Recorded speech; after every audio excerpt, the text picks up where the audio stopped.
ആകാശവാണി. നമസ്കാരം. വാർത്തകൾ വായിക്കുന്നത് സുധീൻ സേനുദ്ദീൻ.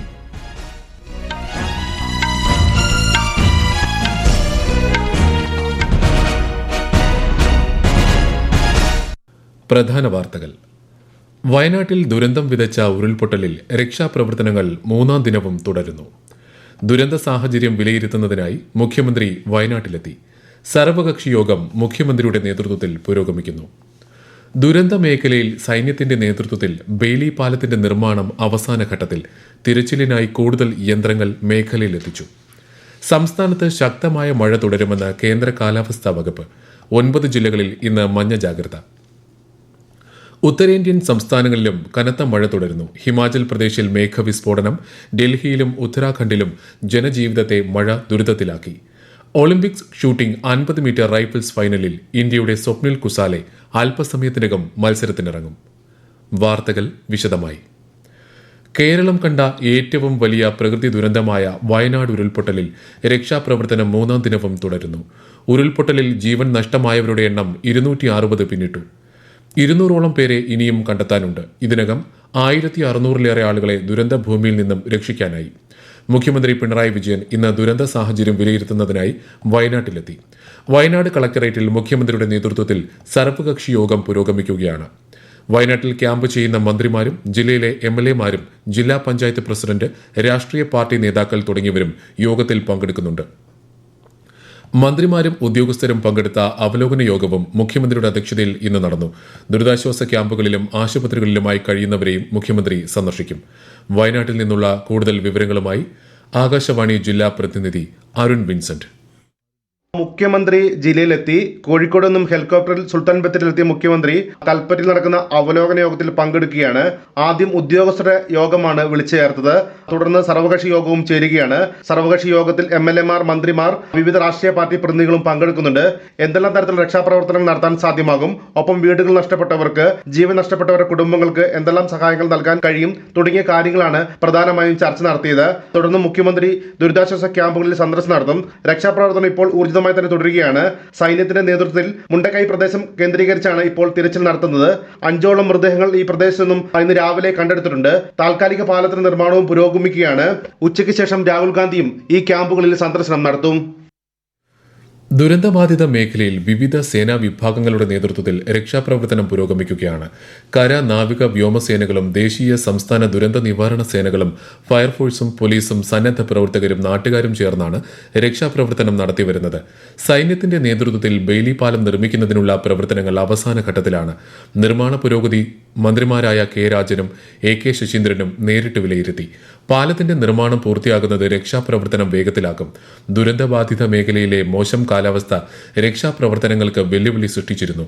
മുണ്ടക്കൈ, പുഞ്ചിരിമട്ടം, ചൂരൽമല, അട്ടമല മേഖലകളിലാണ് രക്ഷാപ്രവർത്തനം പുരോഗമിക്കുന്നത്.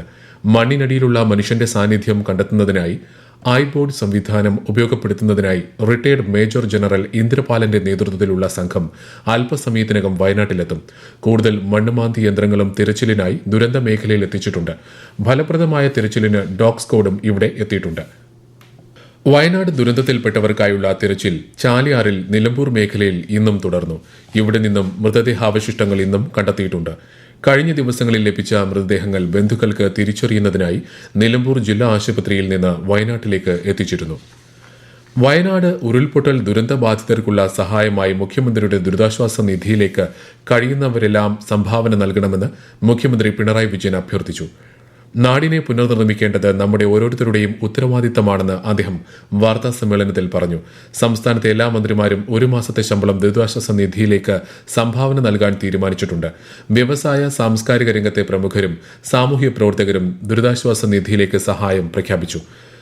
തിരുവനന്തപുരത്ത് നടന്ന രാജ്യാന്തര ഡോക്യുമെന്ററി ഹ്രസ്വചിത്രമേളയിൽ മികച്ച ചിത്രത്തിന് ലഭിച്ച പുരസ്കാരത്തുകയായ 2,20,000 രൂപ സംവിധായകൻ ആനന്ദ് പട്വർദ്ധൻ ദുരിതാശ്വാസ നിധിയിലേക്ക് സംഭാവന ചെയ്തു. വയനാട് ജില്ലയിലെ ഉരുൾപൊട്ടലിൽ ദുരിതമനുഭവിക്കുന്നവർക്ക് സഹായം അഭ്യർത്ഥിച്ചുള്ള മുഖ്യമന്ത്രിയുടെ ഫേസ്ബുക്ക് പോസ്റ്റിനെതിരെ പ്രചാരണം നടത്തിയതിന് പോലീസ് കേസ് രജിസ്റ്റർ ചെയ്തു. സാമൂഹ്യ മാധ്യമമായ എക്സിൽ കോഴിക്കോടൻസ് 2.0 എന്ന പ്രൊഫൈലിൽ നിന്നാണ് പോസ്റ്റ് പ്രചരിച്ചത്. തെറ്റിദ്ധാരണ പരത്തുന്ന തരത്തിൽ ഇത്തരം പോസ്റ്റുകളിടുകയും പ്രചരിപ്പിക്കുകയും ചെയ്യുന്നവർക്കെതിരെ ദുരന്ത നിവാരണ നിയമപ്രകാരം കർശന നടപടി സ്വീകരിക്കുമെന്ന് പോലീസ് അറിയിച്ചു. കോഴിക്കോട് വിലങ്ങാട് ഇന്നലെയുണ്ടായ ഉരുൾപൊട്ടലിലും മലവെള്ളപ്പാച്ചിലിലും 13 വീടുകളും കടകളും പൂർണ്ണമായും ഒലിച്ചുപോയി. മലയങ്ങാട് പാലവും ഒലിച്ചുപോയിട്ടുണ്ട്. എറാമല പഞ്ചായത്തിൽ കുടുങ്ങിയ 10 പേരെ ഫയർഫോഴ്സ് രക്ഷപ്പെടുത്തി. തിരുവള്ളൂർ വില്ലേജിൽ 8 കുടുംബങ്ങളെ മാറ്റിപ്പാർപ്പിച്ചു. 84 വില്ലേജുകളെയാണ് മഴക്കെടുതി ബാധിച്ചത്. 47 വീടുകൾ ഭാഗികമായി തകർന്നു. കോഴിക്കോട് ജില്ലയിൽ 121 ദുരിതാശ്വാസ ക്യാമ്പുകളിലായി 4730 പേരാണ് കഴിയുന്നത്. ജില്ലയിൽ ഇന്ന് മഴയ്ക്ക് നേരിയ ശമനമുണ്ട്. സംസ്ഥാനത്ത് ശക്തമായ മഴ തുടരുമെന്ന് കേന്ദ്ര കാലാവസ്ഥാ വകുപ്പ്. എറണാകുളം മുതൽ കാസർഗോഡ് വരെയുള്ള 9 ജില്ലകളിൽ ഇന്ന് മഞ്ഞ ജാഗ്രത നൽകിയിട്ടുണ്ട്. അടുത്ത മണിക്കൂറുകളിൽ പാലക്കാട്, തൃശൂർ, മലപ്പുറം, കോഴിക്കോട്, വയനാട്, കണ്ണൂർ, കാസർഗോഡ് ജില്ലകളിൽ ശക്തമായ കാറ്റിനും മഴയ്ക്കും സാധ്യതയുണ്ട്. കേരള, ലക്ഷദ്വീപ് തീരങ്ങളിൽ ഇന്ന് മത്സ്യബന്ധനത്തിന് വിലക്കേർപ്പെടുത്തി. ഈ വാർത്തകൾ ആകാശവാണിയിൽ നിന്ന്. പാർലമെന്റിന്റെ ഇരുസഭകളിലും നടപടികൾ പുരോഗമിക്കുന്നു. വയനാട് ഉരുൾപൊട്ടൽ തീവ്രമായ പ്രകൃതി ദുരന്തമായി പ്രഖ്യാപിക്കണമെന്ന് കോൺഗ്രസ് എംപി ശശി തരൂർ കേന്ദ്ര സർക്കാരിനോട് ആവശ്യപ്പെട്ടു. ഇത് സംബന്ധിച്ച് ആഭ്യന്തരമന്ത്രി അമിത്ഷായ്ക്ക് കത്തെഴുതിയതായി അദ്ദേഹം പാർലമെന്റിന് പുറത്ത് മാധ്യമങ്ങളോട് പറഞ്ഞു. ഹിമാചൽ പ്രദേശിൽ ഇന്നലെ രാത്രിയുണ്ടായ കനത്ത മഴയിലും മേഘവിസ്ഫോടനത്തിലും 41 പേരെ കാണാതായി. വിവിധ പ്രദേശങ്ങളിൽ കനത്ത നാശനഷ്ടങ്ങളാണ് റിപ്പോർട്ട് ചെയ്തിരിക്കുന്നത്. മാണ്ഡി ജില്ലയിലെ ചോഹാർ താഴ്വരയിലുണ്ടായ വെള്ളപ്പൊക്കത്തിൽ നിരവധി വീടുകൾക്ക് കേടുപാടുകൾ സംഭവിച്ചു. കുളു ജില്ലയിലെ ബാഗിപ്പുലിലും നിരവധി വീടുകൾ ഒലിച്ചുപോയി. വിവിധ സേനാ വിഭാഗങ്ങളുടെ നേതൃത്വത്തിൽ രക്ഷാപ്രവർത്തനം പുരോഗമിക്കുകയാണ്. കേന്ദ്ര ആഭ്യന്തരമന്ത്രി അമിത്ഷാ ഹിമാചൽ മുഖ്യമന്ത്രിയുമായി സംസാരിച്ച് സ്ഥിതിഗതികൾ വിലയിരുത്തി.